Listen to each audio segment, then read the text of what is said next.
ចាប់ពោលថាចង្គៀងផ្ទះអ្នកណាភ្លឺផ្ទះអ្នកនោះពាក្យនេះមានអត្ថន័យខ្លាំងសម្រាប់ក្រុមគ្រួសារនីមួយៗជាពិសេសនោះគឺជាជីវិតគូវិធីមួយនេះពិតណាស់នៅពេលដែលយើងចាប់ដៃគ្នាដើរគឺឆ្លងកាត់ជួបភ្លៀងបញ្ហាឧបសគ្គជាច្រើនមើលយោជការអន់ចិត្តការមើលងាយភាពមិនស្មោះត្រង់ការមិនឲ្យតម្លៃនិងមើលឃើញអ្នកដទៃល្អជាងប្តីប្រពន្ធខ្លួនឯងនិងការប្រៀបធៀបនឹងរឿងផ្សេងៗទៀតជាដើមឡើយ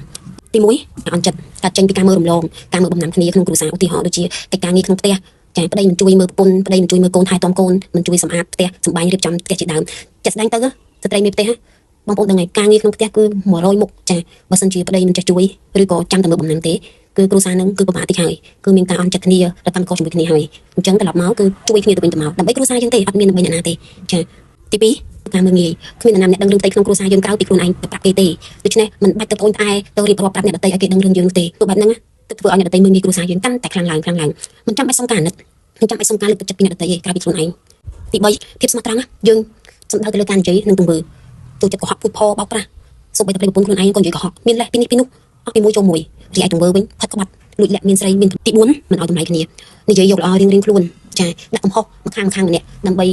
ទាមទារការចាប់អារម្មណ៍ពីអ្នកដទៃធម្មតាទេការនិយាយវាមិនដែរប្រអាប់ខ្លួនឯងថាខ្លួនឯងអត់នេះតែលើខ្លួនឯងទាំងអស់ប៉ុន្តែគួរតែពិចារណាចំណុចហ្នឹងចាឲ្យតម្លៃគ្នាទៅវិញទៅមកទី5ការឃើញអ្នកដទៃល្អជាងប្តីប្រពន្ធខ្លួនឯងចំណុចនេះខ្ញុំសូមផ្ញើជាពិសេសសម្រាប់មនុស្សប្រុសដែលមានមិត្តភក្តិច្រើនតែផឹកស៊ីចាគឺគាត់ឲ្យតម្លៃគ្នាគាត់ណាគាត់យល់គ្នាគាត់ណាយល់ជាងប្រពន្ធយល់ជាងកូនទៀតហើយមួយទៀតគឺបងប្អូនខ្លះចាក់រុកឆ្កឹះគៀលអីប្រពន្ធគេឲ្យឆ្លុះគ្នាខ្ញុំមិនដឹងថាដើម្បីអីទេចាប៉ុន្តែ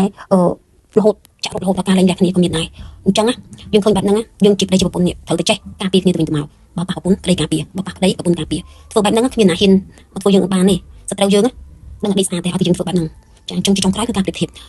ប្រពន្ធអ្នកនេះល្អប្តីអ្នកនោះល្អសង្សារចាស់ល្អចេះល្អចុះចុងក្រោយបែកគ្នាបើនិយាយលេងបងប្អូនចាអញ្ចឹងយើងដឹងហើយមនុស្សគ្រប់រូបគឺស្អប់បំផុតគឺការប្រៀបធៀបកូនប្រៀបធៀបប្តីប្រៀបធៀបចេះប្រៀបធៀបចុះបើបងប្អូនមានចំណុចហ្នឹងទៅឈប់ភ្លាមទៅចាមិនគិតចំណុចហ្នឹងទេវាអត់សំខាន់ទេពាក្យហ្នឹងវាផាផ្លូវចិត្តយើងមែនតើវាធ្វើឲ្យយើងខ្លាចទៅជាមនុស្សផ្សេងទៀតក្នុងពេលតែមួយអញ្ចឹងសរុបសេចក្តីមករាល់បញ្ហាទាំងអស់សុទ្ធតែមានដំណោះស្រាយហៅគ្នាមកនិយាយមកដោះស្រាយមកអូនចង់បានអីអូនត្រូវការអីលើកបញ្ហានោះដាក់លើតុនិយាយរួមគ្នាអញ្ចឹងបានយើងអាចរកដំណោះស្រាយបានចាផ្ដល់អារម្មណ៍គេហៅថាយកអារម្មណ៍មកនិយាយពីគ្នាទៅវិញទៅមកហើយថយម្នាក់មួយជំហានទៅដើម្បីសន្តិភាពផ្លូវចិត្តយើងទាំងផ្លូវកាយផងដែរពីព្រោះប្តីប្រពន្ធកាលណាតែឆ្លោះគ្នាយើងទៅអីក៏អត់ចេញដែរការរកស៊ីរបស់យើងក៏អត់ចេញក៏អត់រលូនដែរនិយាយទៅគ្រប់យ៉ាងគឺផ្ដើមពីគ្រួសារតែគ្រួសារមានបញ្ហាអីទោះយើងធ្វើការក៏ដោយយើងទៅរកស៊ីក៏ដោយក៏អារម្មណ៍យើងអត់មូលដែរខ្ញុំមិនដឹងតែសម្រាប់ខ្ញុំនៅពេលដែលខ្ញុំមានបញ្ហាមួយគ្រួសារខ្ញុំឆ្លោះគ្នាអញ្ចឹងការអន់ចិត្តគ្នាអញ្ចឹងទៅខ្ញុំមានអារម្មណ៍រកស៊ីឯងចាសូម្បីតែទៅក្រៅយើងប្រឹងសម្ដែងអារម្មណ៍គេថាអារម្មណ៍ល្អអារម្មណ៍គេថា positive ឲ្យគេដឹងតែយើងអត់អីទេយើងអូខេប៉ុន្តែក្នុងចិត្តយើងសឹងតែផ្ទុះមកឲ្យបងប្អូនអញ្ចឹងខ្ញុំលើកទឹកចិត្តសម្រាប់ប្តីប្រពន្ធចានិយាយគ្នាទៅចែកគ្នាទៅវែកញយទៅវាអត់ឈ្នះចាញ់វាអត់